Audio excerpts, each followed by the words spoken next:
Eu quero pensar nesta noite sobre a eternidade. Eu quero pensar em algo que todos nós precisamos pensar. Eu quero pensar sobre a volta de Jesus.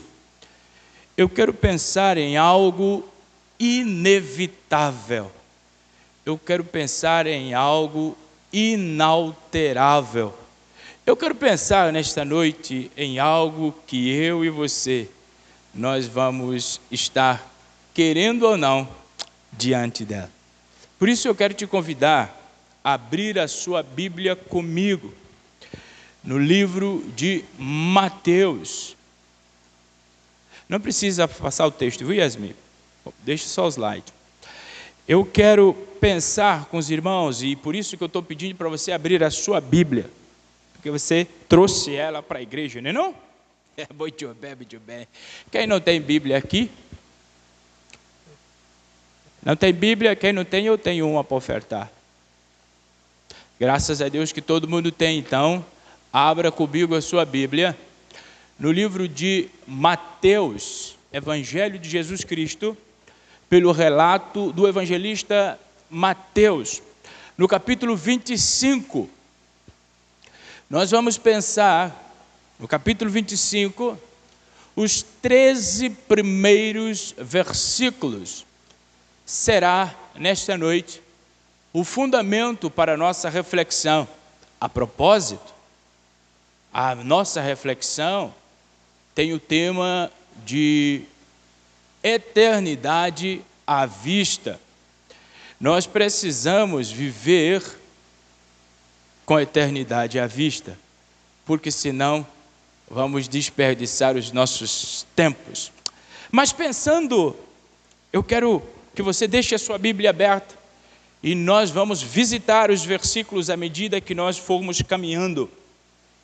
Mas eu quero começar com a citação do pastor Glickels. Ele diz assim: estar preparado. É o próximo slide. Pronto. Estar preparado para a volta de Cristo significa viver com expectativa e propósito. Não podemos permitir que as distrações do dia a dia nos afastem do que realmente importa. O que realmente importa? Nosso relacionamento com Deus e a nossa preparação para o retorno do Senhor Jesus. Que pensamento mais propício para nós iniciarmos a nossa reflexão sobre a eternidade, nessa manhã ou nessa noite. Certo é, irmãos, que o texto que nós vamos ler faz parte de uma parábola que todos nós conhecemos como a parábola das 10 virgens. Essa parábola, ela está inserida num contexto de discurso escatológico de Jesus, que vai do Mateus 24 até Mateus 25. E nesse texto, Jesus está falando especificamente sobre a sua segunda vinda, e ele está falando sobre o juízo final. E nesse pressuposto imediato, Jesus está nos advertindo sobre a necessidade de estarmos prontos para a sua segunda vinda e estarmos certos da responsabilidade que nós teremos diante do juízo final. Por quê? Por que Jesus está falando sobre isso? Porque nem o dia, nem a hora da volta de Cristo, ninguém sabe. Por isso nós precisamos estar atentos. Nós precisamos estar prontos. Nós precisamos estar vigilantes. E sobre o vigiar, nesse contexto da igreja atual, o vigiar é algo crucial. Pensa num tempo que o povo não vigia, se chama o tempo chamado hoje.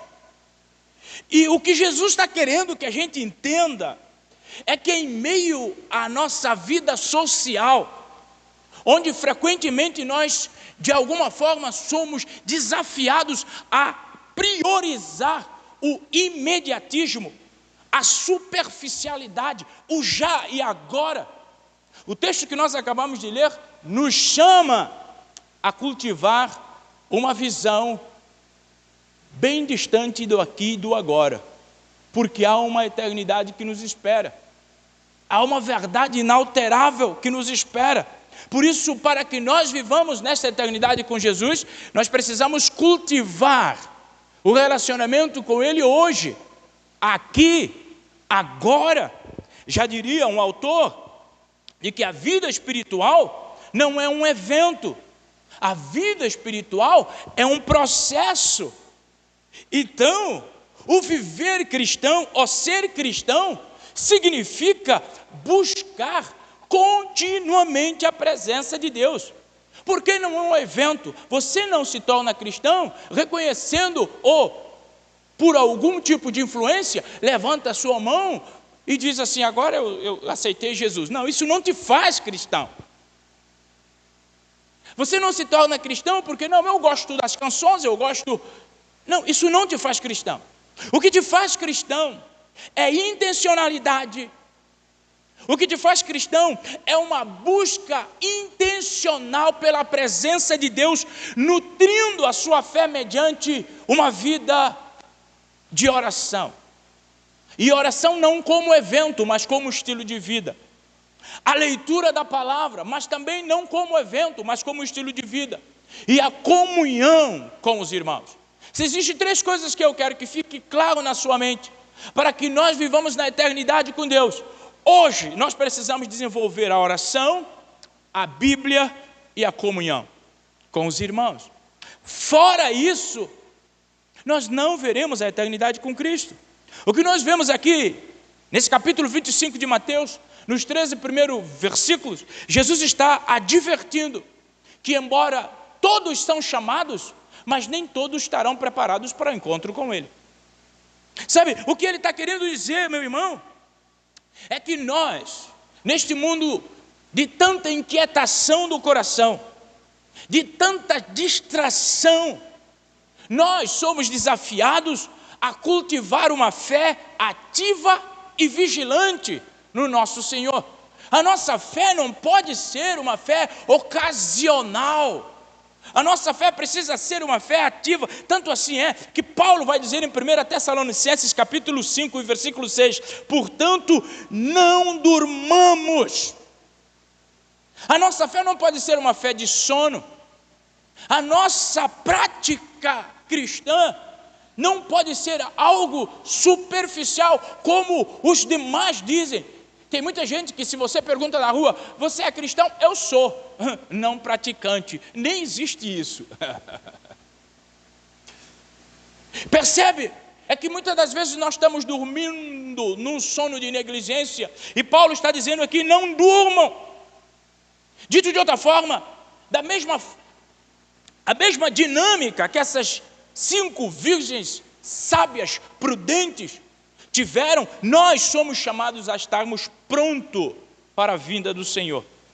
Mas este viver pronto para a vinda do Senhor é refletida no compromisso que nós temos com a nossa fé. Se é um compromisso que nós precisamos ter e honrar, é com a nossa fé em Cristo Jesus. Não basta ter fé, precisa ter compromisso com a fé. Da mesma forma que não basta ter lâmpada, precisa ter azeite para que a lâmpada fique acesa. Sabe, meus irmãos, a ausência de azeite que faltou nas 5 virgens loucas é qualquer coisa como a falta de preparação ou a negligência do compromisso do cristão com as coisas espirituais. Essa parábola, ela nos lembra de que a salvação e a vida cristã é uma responsabilidade pessoal. Nós não podemos atrelar a nossa fé a existência do outro. Como que se o outro não tiver, se Cláudia não estiver, o que será? Porque é Cláudia, a minha esperança. Meu irmão, a vida cristã é pessoal, individual. Cada um de nós precisa entender a necessidade de cultivarmos um relacionamento de intimidade com Jesus. Nós precisamos intencionalmente alimentar a nossa vida espiritual.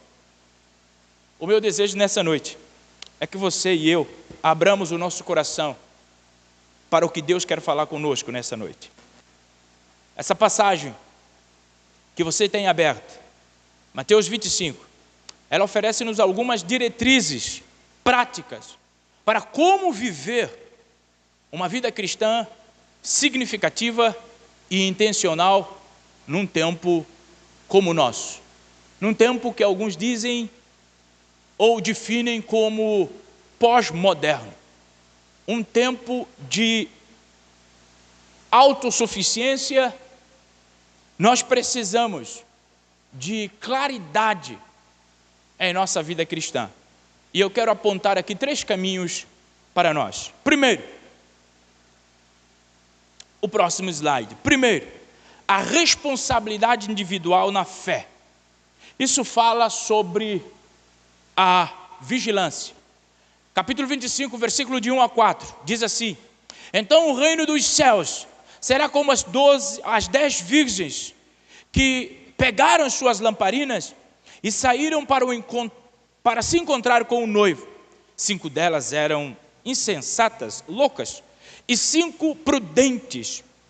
As 5 insensatas não levaram azeite suficiente para as suas lamparinas, mas as outras 5 tiveram o bom senso de levar azeite de reserva. Primeira lição aqui é que cada um de nós, temos a responsabilidade individual no nosso caminhar de fé com Jesus Cristo.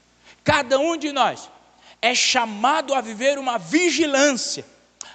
No contexto judaico, casamento tinha muita relevância, tanto assim que Jesus usa o casamento para, de alguma forma, chamar a atenção para a eternidade dos seus discípulos. Casamento, no tempo de Jesus, não acontecia como no nosso tempo. Casamento, no tempo de Jesus, o noivo, havia alguns preparos que duravam talvez até 10 anos preparando. Mas, no dia especial do casamento, não se reunia na igreja como a gente reúne aqui, e o noivo chega primeiro, e aí fica naquela expectativa, e alguns deixam o nosso coração mais assim, apavorado, que fecha as portas, e aí quando vai abrir, que começa aquela música, abre a porta, e lá está aquela dona senhora noiva entrando de forma exponencial.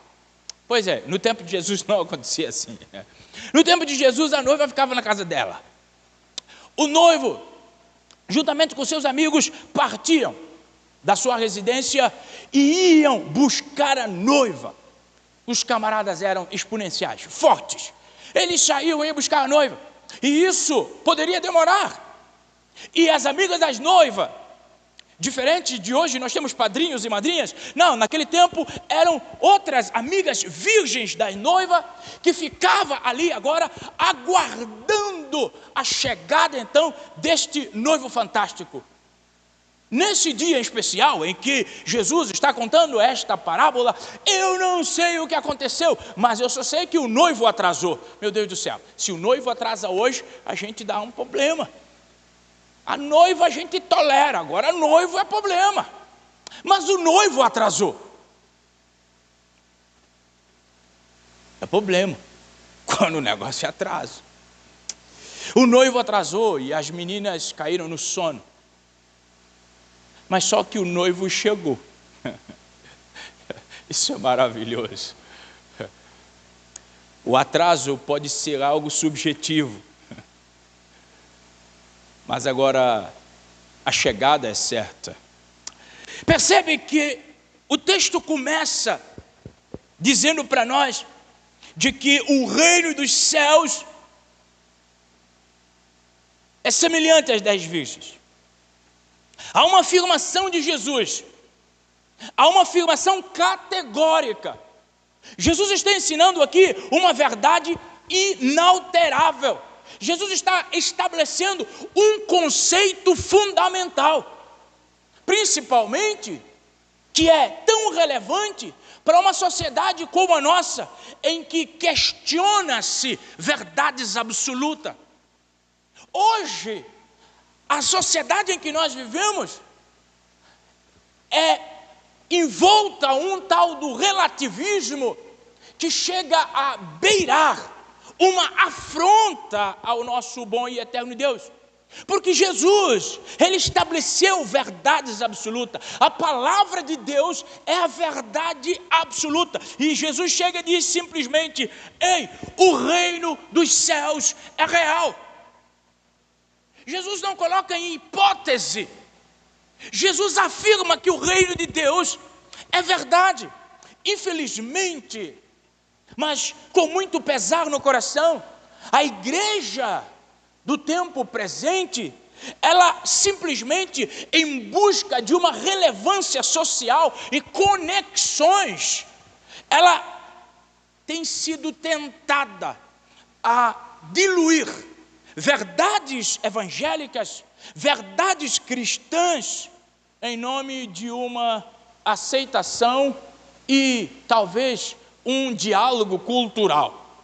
Dito de outra forma, a igreja está deixando a desejar.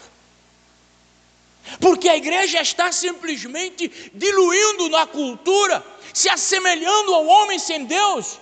E aí, muitas igrejas já caiu também no relativismo. Agora, para muita gente, pecado é relativo. É uma questão do seu olhar. É uma questão da sua tendência. Não. O que é pecado sempre será pecado e sempre será punido diante de Deus. Sabe, meus irmãos, eu quero que você escreva algo no seu coração. Em um mundo onde tudo é relativo, a única coisa que permanece inalterável é a palavra de Deus. Por isso, eu e você, se somos cristãos, nós não podemos relativar a palavra de Deus. Ela precisa ser eficaz em nós. Ela precisa continuar assim. É como já diria Francis Schaeffer, nós devemos ter um ponto de vista que é cristão, mas nós não devemos ser cristãos que só fazem parte do mundo. Ou seja, nós precisamos ser diferentes. Dito de outra forma, ser cristão implica um compromisso, não apenas de existir, mas de ser luz em meio a tanta escuridão do tempo presente. Ser cristão não é ter uma carteirinha escrita membro da primeira igreja batista. Ser cristão não é colocar uma Bíblia debaixo de braço e vir para cá toda quarta, todo domingo. Ser cristão é assumir um compromisso de ser luz em meio num mundo das trevas. As 10 virgens representam a nossa igreja. E quando eu falo nossa, eu falo a igreja do século 21. E repara que a igreja é dividida em 2 grupos, como as 10 virgens. Um primeiro grupo de sábios e um outro grupo de loucos, de tolos. A bem da verdade é que as virgens que estavam esperando eram todas. Não era só 5 que estavam esperando noivos. Todas elas, mas intencionalmente só 5 estavam esperando o noivo. Todas elas estavam esperando pelo movimento e circunstância do momento, mas na intenção só 5 estavam esperando. É por isso que N.T. Wright, ele diz que a vigilância não é apenas uma questão de você estar acordado. A vigilância é estar ativamente engajado na vida que Deus nos colocou a viver. Para cada um de nós, Deus tem um propósito. E nós, enquanto corpo de Cristo, Deus também tem um propósito. Então, estar vigilante é saber por que eu fui salvo e agora me engajar nesta salvação. E isto é individual. Irmãos, azeite que as virgens carregavam é como um sinal de um profundo e autêntico compromisso com Deus. Sabe, não é suficiente apenas estar na maioria. Não é suficiente apenas ter uma lâmpada na mão. Dizer, eu creio em Deus. Não, eu tenho dons. Não, eu sou líder ministerial. Não, eu sou... Não adianta só isso. É preciso ter azeite. Ter azeite fala de compromisso. Não é só nome. Não é só retórica. Não é só cargo. Precisa de compromisso com Deus e com a sua igreja. Jesus já diria isso em João 15, 4 e 5. Ele ensina da seguinte maneira: permanecei em mim e eu permanecerei em vós. Como não pode um ramo produzir fruto de si mesmo, se não permanecer na videira? Assim também vós não podeis dar fruto se não permanecerdes em mim. Percebe que Jesus está querendo que nós entendamos é que ser cristão significa compromisso. Não é tempo de banco de igreja. É compromisso com o Senhor, com a sua palavra, com a sua igreja. Compromisso. Um relacionamento autêntico com Deus. É isso que vai nos preparar para o encontro com Jesus. É esse compromisso que nós precisamos ter com a sua palavra, com a prática da nossa vida à luz da sua palavra. É isso que vai nos fazer prontos para o dia que Ele chegar. Porque se nós começarmos a viver a nossa vida a levante, nós podemos ter uma grande surpresa no final. Timothy Keller, ele diria que a fé não é simplesmente acreditar. A fé em Jesus é ter um relacionamento vivo. Eu não posso, de forma alguma, dizer que eu tenho um relacionamento com esta igreja, eu estando lá em Cabo Verde. Eu digo que eu tenho um relacionamento com essa igreja porque eu estou aqui no dia a dia desta igreja. Dizer que crê em Cristo não é um slogan. Crer em Cristo, ter uma fé cristã, precisa ser compromisso. Aonde eu for, todo mundo sabe que eu sou casado. Eu até vou aumentar mais um pouquinho. Todo mundo sabe. Porque eu tenho uma marca, eu tenho um compromisso. E no meu compromisso é refletido nas minhas atitudes, nas minhas ações, no meu relacionamento. É isso que Jesus está querendo dizer para nós. Talvez hoje, nós estamos num tempo de incertezas, em que as pessoas são motivadas com muita rapidez a não comprometer-se com o compromisso. Nós estamos em um tempo que frequentemente as pessoas são aciadas a trocarem de compromissos. Hoje eu digo uma coisa, amanhã eu faço totalmente diferente. Sabe, a gente precisa perguntar para nós mesmos: o que é que nós estamos fazendo sério com a nossa vida cristã? O que é que nós estamos fazendo para encher-nos do azeite? Ou, na verdade, nós talvez deveríamos perguntar: será que nós estamos cheios de azeite? A autora Rebecca Fibley, ela diz que o que é mais importante do que a resposta que nós damos para o mundo, o que é mais importante do que o desfile que a gente faz em torno da nossa fé, é a profundidade da nossa própria fé em Cristo Jesus. Que maravilha! Sabe, por vezes nós discursamos bonito quanto à nossa fé. E muitas das vezes nós achamos até heresias em outras pessoas. Mas agora, o mais bonito é o quanto nós estamos profundo na fé que nós dizemos ter. É quanto nós estamos vivendo o Cristo que nós dizemos cultuar. Talvez esteja na hora de nós perguntarmos a nós mesmos: o que nos traz aqui? Uma experiência autêntica com Deus? Ou simplesmente participar de uma cultura cristã? O que é que nos faz carregar a Bíblia do braço do braço? É para realmente termos uma experiência autêntica com Deus, um relacionamento autêntico com Deus, ou simplesmente para nós sermos conhecidos na cidade como alguém que é da igreja? Jesus nos manda vigiar, para nos lembrar que a vida cristã exige muito mais do que aparência. A vida cristã exige despertamento, compromisso e prontidão intencional. Segundo ensinamento que nós vamos tirar aqui, está do versículo 5 ao versículo 9, é o perigo da complacência, indiferença. Versículo 5 vai dizer: como o noivo demorou a chegar, todos ficaram, ou todas na verdade, ficaram sonolentas e adormeceram. À meia-noite foram acordados pelo grito: vejam, o noivo está chegando. Saíram para encontrá-lo ou para recebê-lo. Todas as virgens se levantaram e prepararam as suas lamparinas. Então 5 insensatas pediram às outras: por favor, deem um pouquinho de azeite, pois nossas lamparinas estão se apagando.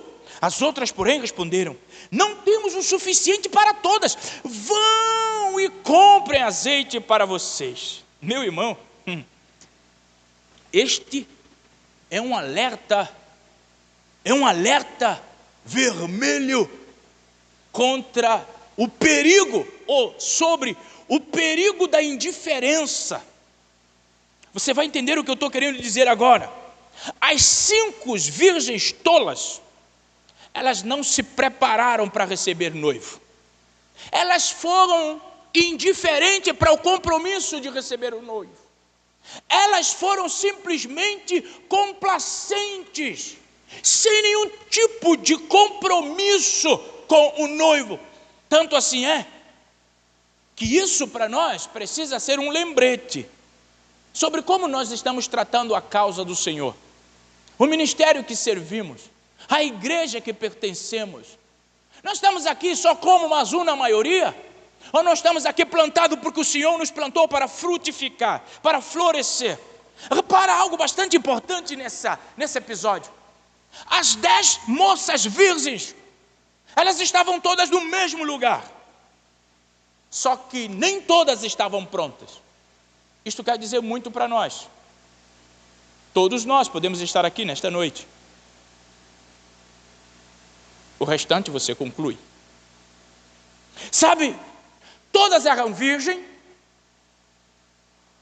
Para esperar o noivo só precisava ser virgem. Todas estavam com lâmpadas, com o que identificavam ela com o festejo. Todas estavam com traje apropriado para o festejo. Só que todas não estavam prontas para o encontro com o noivo. Isso quer falar muito sobre a igreja de Jesus. Por vezes a gente veste roupa de crente.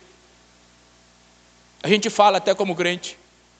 Fala o evangeliquez. Só que a gente não está pronto para o encontro com o Senhor. Isso precisa, meus irmãos, esta verdade precisa fazer-nos refletir sobre a nossa própria vida espiritual. Nós precisamos pensar se nós somos simplesmente crentes de aparência, ou se realmente nós estamos buscando viver uma fé autêntica com o nosso Senhor. Já diria C.S. Lewis que a maior dificuldade da vida cristã não é a dúvida. A maior dificuldade da vida cristã é a indiferença. Você está, mas você não está.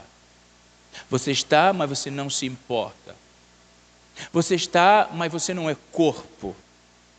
Nós precisamos estar cientes que a indiferença nos leva a uma vida de aparência, mas sem substância. Quando você é chamado para vamos ver, é oco, é vazio, vai na conversa de todo mundo.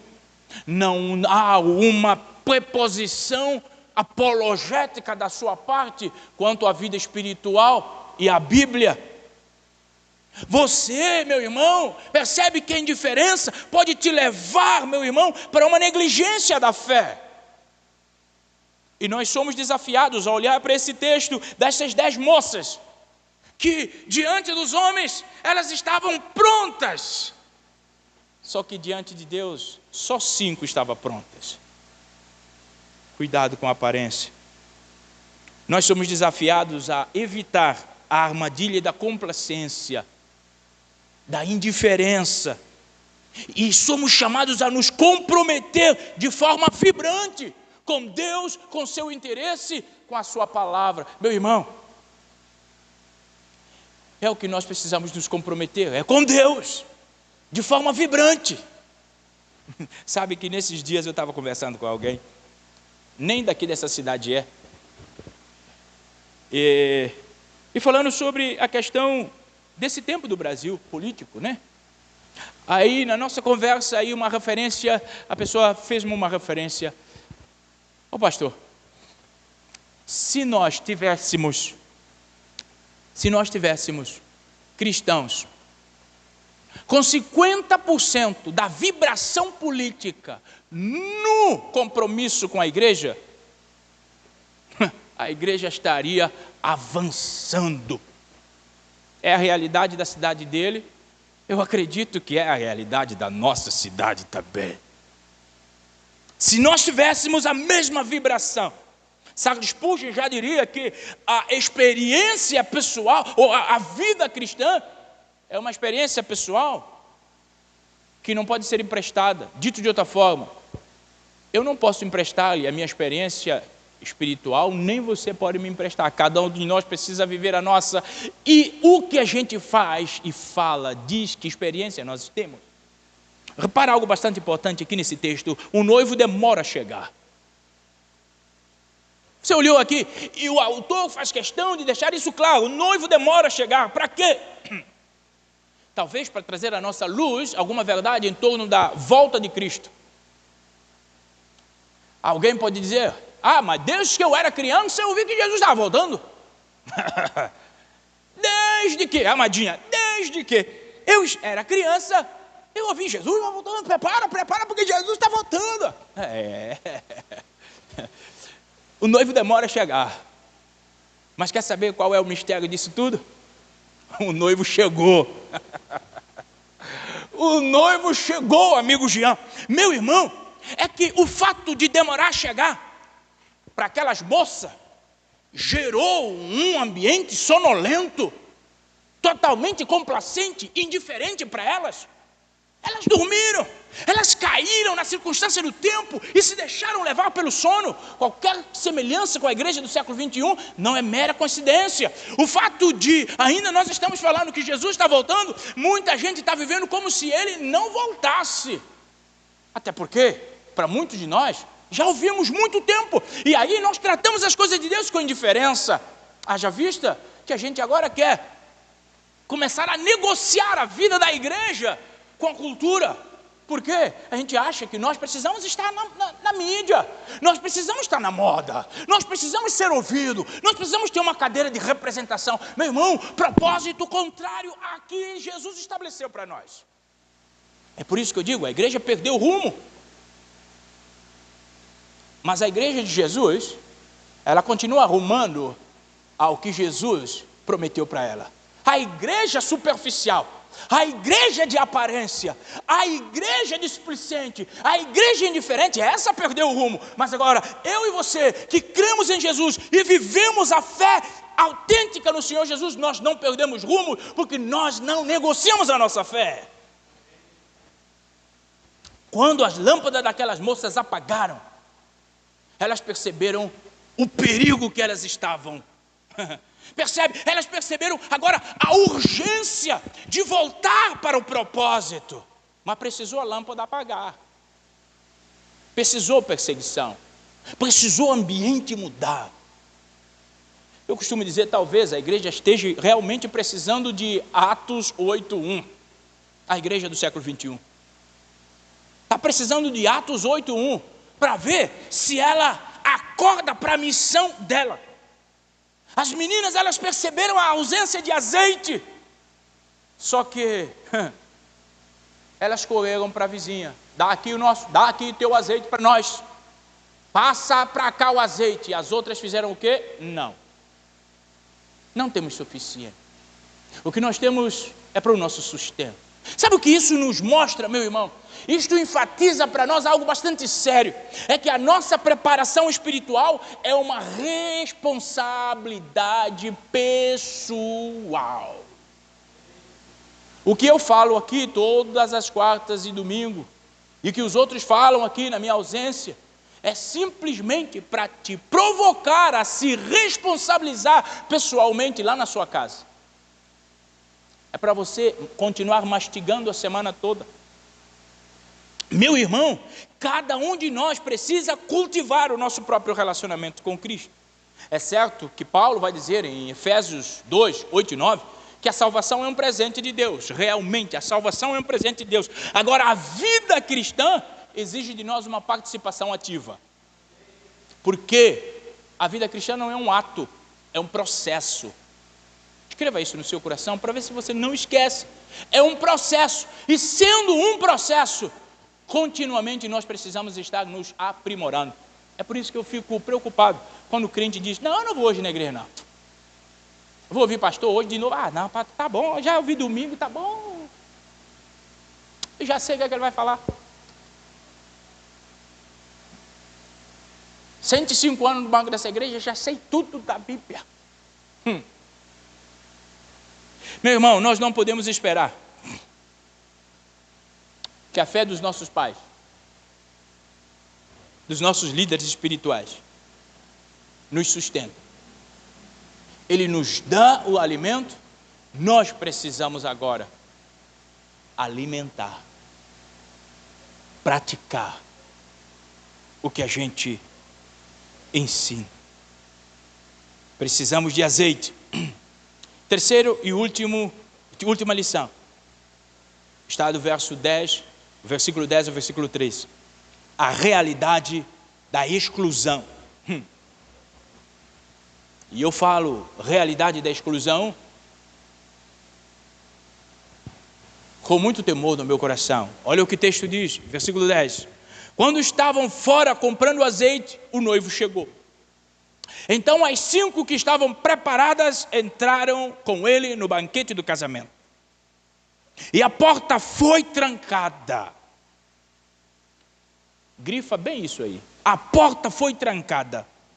Mais tarde, quando as outras 5 voltaram, ficaram de lado de fora. Grifa isso, por favor. Ficaram de lado de fora, chamando: Senhor, Senhor, abre-nos a porta. Mas ele respondeu, pode grifar isso também: a verdade é que não os conheço. Portanto, vigiem, pois não sabem o dia nem a hora da volta. Meu irmão, que verdade! A exclusão vai ser uma realidade para muitos. Os ficar de fora vai ser uma realidade. O pastor e autor John Piper, ele observa que a vida é muito curta para nós vivermos em cima de um muro. A escolha de seguir a Cristo deve ser feita com seriedade. É muito curta a vida, irmãos, para nós vivermos sem precisão, para nós vivermos sem relevância, para nós vivermos como: eu estou aqui, eu estou acolá, eu sou daqui, eu sou de lá. A vida é muito curta porque nessa de sou daqui, sou de lá, seus olhos podem fechar. E para que lado você vai estar? Se nós estamos na corda bamba. Sabe, essa escolha que precisa ser feita com muita seriedade, ela reflete, as pessoas percebem. Como? Nas nossas ações diárias. Como? Em como nós tratamos os outros. Como nós interagimos com os outros. Com o mundo ao nosso redor. Como nós tratamos nosso semelhante. Como nós dirigimos palavra ao nosso semelhante. Como nós manifestamos amor e cuidado ao nosso semelhante. Como nós manifestamos essas graças no nosso semelhante. Como nós tratamos as coisas do Senhor. Como nós tratamos nossos maridos, nossas esposas, quer dizer, os maridos de quem tem e as esposas de quem tem. O negócio de nosso fica difícil. Que negócio é esse? É visível. As pessoas percebem de que lado você está. A exclusão das virgens tolas do banquete do Senhor, daquele Senhor da parábola, é um grande lembrete para nós, sabia, irmãos? Um lembrete sobre a seriedade do julgamento de Jesus. O Senhor não passará a mão na cabeça de ninguém. Alguns terão que viver com a realidade da exclusão. E não porque o Senhor quer excluir ninguém, é porque as pessoas fazem a opção de ser excluídas. Quanto ao céu, as pessoas fazem questão de serem excluídas. Sabe, a passagem serve para nos alertar do perigo de nós apenas externamente nos envolvermos com a fé, sem um verdadeiro compromisso com Cristo. Só simplesmente por dogma, só simplesmente por alguma conveniência, não por compromisso. Sabe, quando o noivo chega, a festa teve. A despeito dele chegar tarde, houve festa. Só que 5 das 10 celebraram a festa. E 5 foram colocadas de fora. Ou, na verdade, elas se colocaram de fora. Meu irmão, nós precisamos levar com seriedade a vida cristã. A vida cristã é séria, porque Jesus é sério. Essa vida dúbia que muitas pessoas vivem no dia de hoje é uma afronta contra o Senhor que é sério. E a vida cristã requer autenticidade da nossa parte e compromisso da nossa parte. Tanto assim é que próprio Paulo exorta-nos em Romanos 13:11. Ele diz: façam isso sabendo que é hora de vocês acordarem do sono, pois a nossa salvação está mais perto agora do que quando cremos. Ou seja, a volta de Cristo está mais perto, por isso acordemos do sono, de viver uma vida cristã apoiada em um bocado de coisas, só não em Jesus Cristo. Sabe, há uma declaração perigosa, séria, nesse texto. A declaração é: não te conheço. Sério demais, irmãos. Isso treme a alma da pessoa. Ouvir de Jesus, depois de 450 anos dentro da igreja, ouvir de Jesus: não te conheço, meu irmão. Mas isso vai ser realidade para algumas pessoas, viu? Isso vai ser realidade para algumas pessoas. Porque se não fosse, amigo Paulinho, Jesus não deixava escrito aqui. Aí, qual é a grande questão? A questão é de nós nos alinharmos para não sermos objeto dessa declaração. Nós é que precisamos nos alinhar, sabe? Porque o chamado de Deus para as nossas vidas, Jesus nos chama para viver a vida eterna, mas essa é uma vida de responsabilidade também. Querer viver a vida cristã sem se responsabilizar. Eu fico preocupado quando eu vejo o crente falando: eu não quero fazer isso não. Não posso fazer isso não. Puxa, não tem tempo. Não, você não quer a responsabilidade. Essa é que é a bem da verdade. Porque tempo todos nós temos. Porque se nós dissermos que não temos tempo, nós estamos dizendo para Deus que Ele é impreciso na sua criação. Só que Deus nos deu tempo exato para nós vivermos, servirmos a Ele, servindo a sua igreja e ainda termos uma vida de lazer e tudo mais. Nós temos tempo para tudo. A grande questão é que quando o assunto é Jesus, há complacência, há indiferença. Não quero não. Chame-me não. Cuidemos com a exclusão.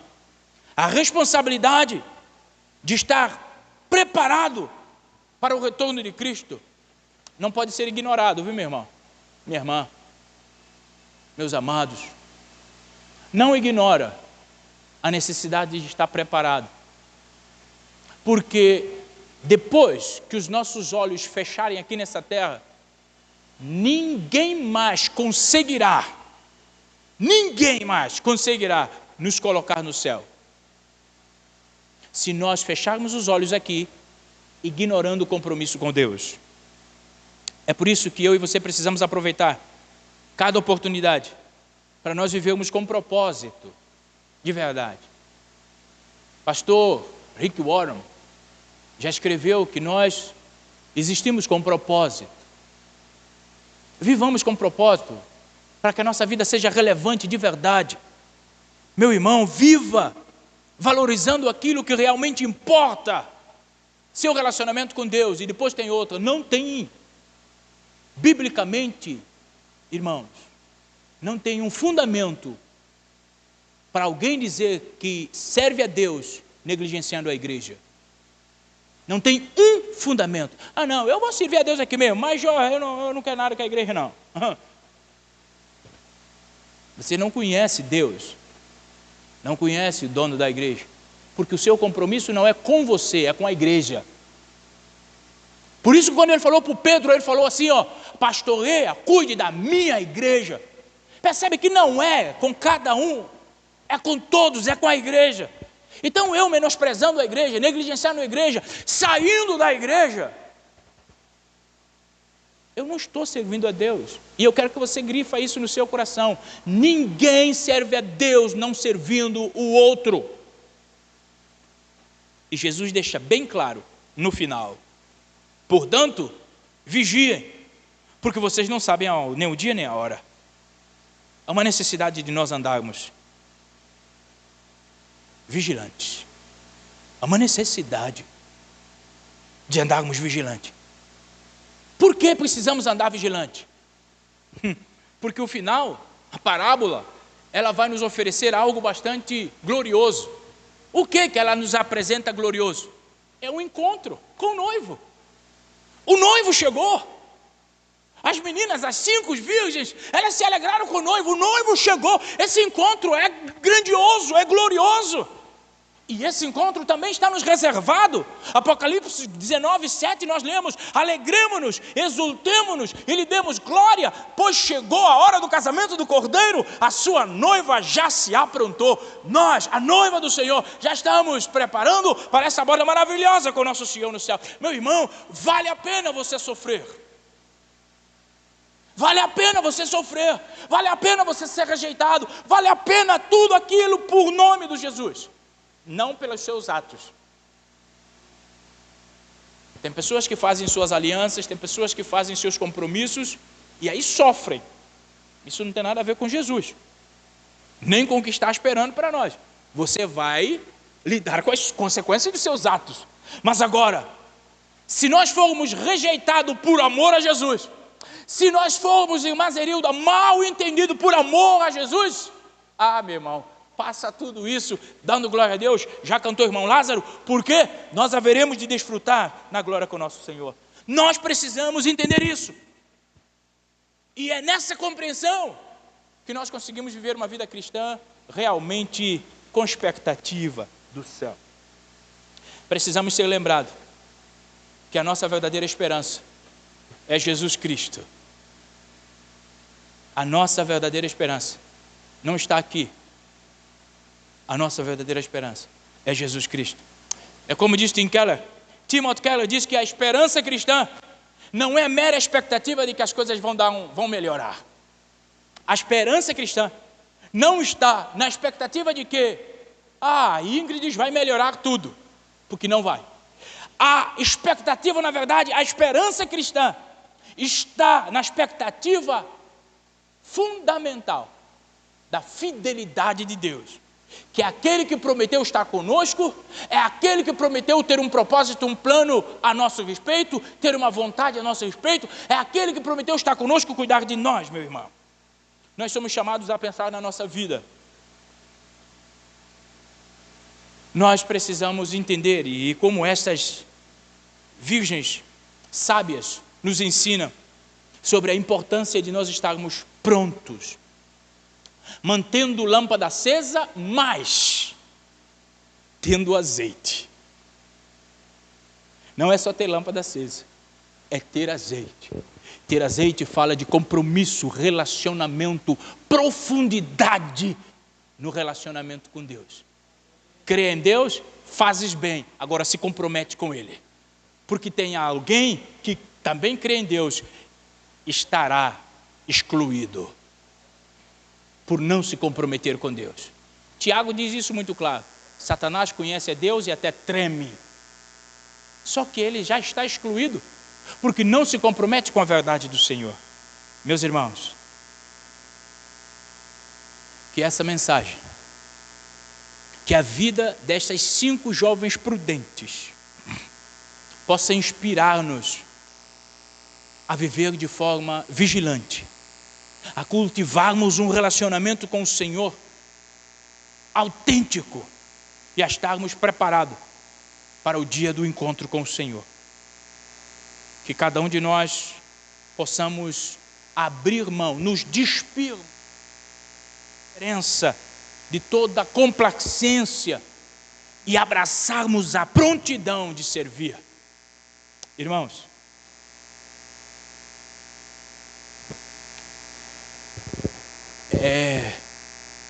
certa vez alguém me perguntou qual a diferença da sua igreja para a igreja que você está hoje. Eu falo a consciência da prontidão. Na minha igreja tem gente que sequer tem o que você tem, mas tem uma prontidão para se envolver com Jesus, que é uma coisa exponencial. Que eu e você entendamos a necessidade de testemunhar uma vida de amor a Jesus, refletida no serviço à sua igreja. Que eu e você possamos ser testemunhas vivas de esperança em Deus, refletida na dependência do Senhor. Último slide. Que a nossa vigilância diária e a nossa preparação espiritual seja o nosso reflexo, seja um reflexo da nossa espera ansiosa pela volta do Senhor. Dito de outra forma, que a sua vida cristã, que a sua vida do serviço cristã seja uma vida que reflete o seu anseio pela volta do Senhor.